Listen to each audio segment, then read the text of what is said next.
Hello' friends, কেনে আছে আপোনালোক? মই হৈছোঁ বিজয়। আজি আহিছোঁ এটা ইউনিক বস্তুৰ আনবক্সিং লৈ। আজি এনেকুৱা বস্তু আনিছোঁ আপোনালোকৰ আগলৈ। ছাপ'জ আপুনি এতিয়ালৈকে বস্তুটো দেখা নাই আৰু ভৱিষ্যতে দেখা পাব, কিন্তু সচৰাচৰ এইটো বস্তু নেদেখা এটা বস্তুৱে আপোনালোকে।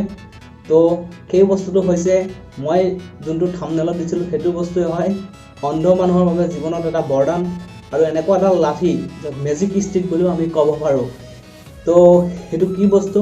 তো বলক ভিডিঅ'টো আৰম্ভ কৰোঁ আৰু চাওঁ, আনবক্সিং কৰোঁ আৰু আমি ট্ৰাই কৰি চাম সেইডাল বস্তুৱে কি কাম কৰে আৰু কেনেকৈ কাম কৰে, কি কৰে কি নকৰে। তো বলক ভিডিঅ'টো আৰম্ভ কৰোঁ আৰু বক্সটো আনবক্সিং কৰি লওঁ। তো ফ্ৰেণ্ডছ, সেই বস্তুটো হ'ল এইটো, নাম হ'ল স্মাৰ্ট কেন ডিভাইচ। হয়, ইয়াৰ নাম হ'ল স্মাৰ্ট কেন ডিভাইচ। তো বলক বক্সটো অপেন কৰোঁ আৰু কি আছে চাওঁ। তো বলক বক্সটো খুলি লওঁ। তো ফ্ৰেণ্ডছ, আমি বক্স ল'লোঁ। তো ইয়াত এতিয়া আমি আনবক্সিং কৰোঁ আৰু চাওঁ ইয়াৰ ভিতৰত কি আছে। তো বলক ইয়াত আনবক্সিং কৰোঁ।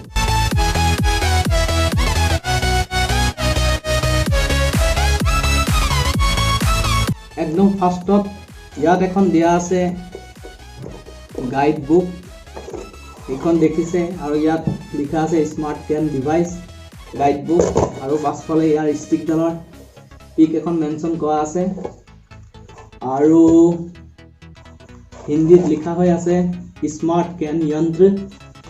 আৰু ইয়াৰ গাইড বুকখনত এইবিলাক মেনশ্যন আছে, এডাল বস্তু কেনেকৈ ইউজ কৰিব লাগে, কি কৰিব লাগে, কি লাগে, কেনেকৈ চলাব লাগে, কেনেকৈ ইয়াৰ নীতি নিয়মবিলাক মানি চলিব লাগে, কি কৰিব লাগে, এইবিলাক চব মেনশ্যন আছে ইয়াৰ ভিতৰত। তো বলক আমি এইখনক এতিয়া ছাইডত ৰাখোঁ। আৰু এইখন কি? ইয়াত এখন কাগজ দিয়া আছে, কাগজখনৰ ভিতৰত আপোনাৰ কিবা ডট ডট ডট ডট আছে। চ' অন্ধ মানুহে চুই পেলাই এইবিলাক বস্তু পঢ়িব পাৰে।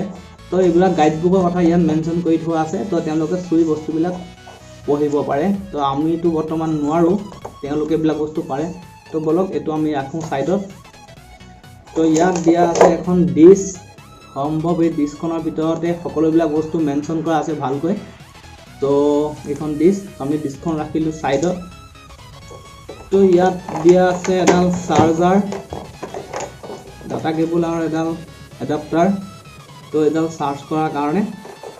তো বলক আমি এইটো ৰাখি দিওঁ ছাইজত।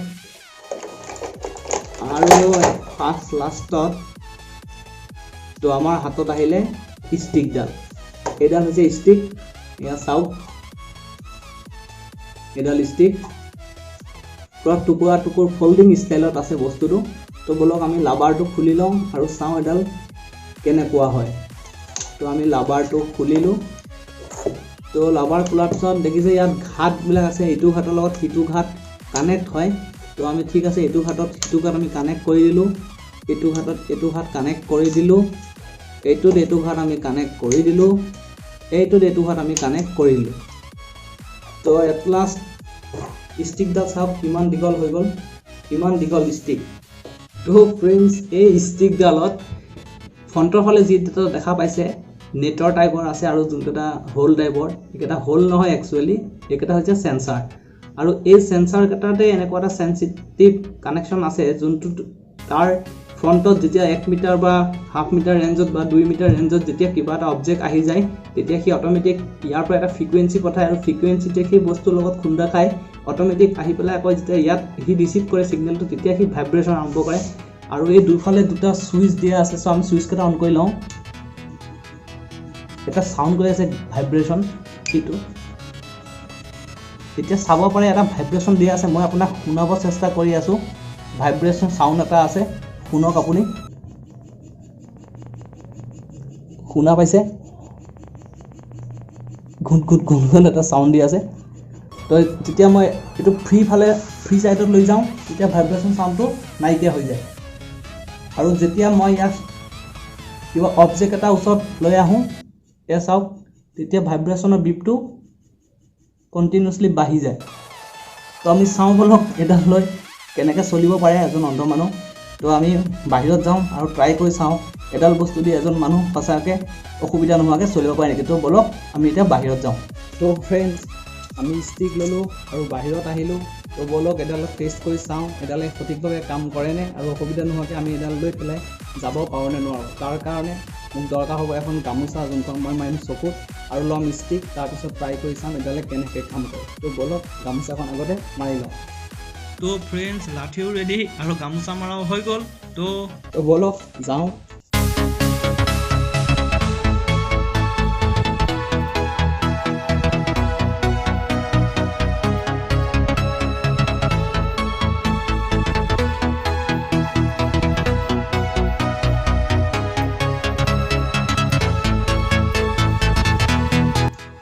তো ফ্ৰেণ্ডছ কোনো অসুবিধা নোহোৱাকৈ মই এডাল লৈ ঘূৰিব পাৰিলোঁ ধুনীয়াকৈ। এডালে সঠিকভাৱে কাম কৰে।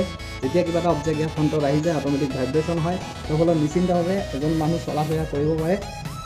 তো এইটোৱেই ভাল লাগিলে এডাল ব্যৱহাৰ কৰি। তবু সৰা চকুৰে দেখি থাকোঁ, তাকে কামনা কৰোঁ। তো ঠিক আছে, যদি ভিডিঅ'টো ভাল পালে ছাবস্ক্ৰাইব কৰিব, চেনেলটো লাইক কৰিব, শ্বেয়াৰ কৰিব। ঠিক আছে, লগ পাম অন্য এটা ভিডিঅ' লৈ। তো এতিয়াৰ কাৰণে বাই।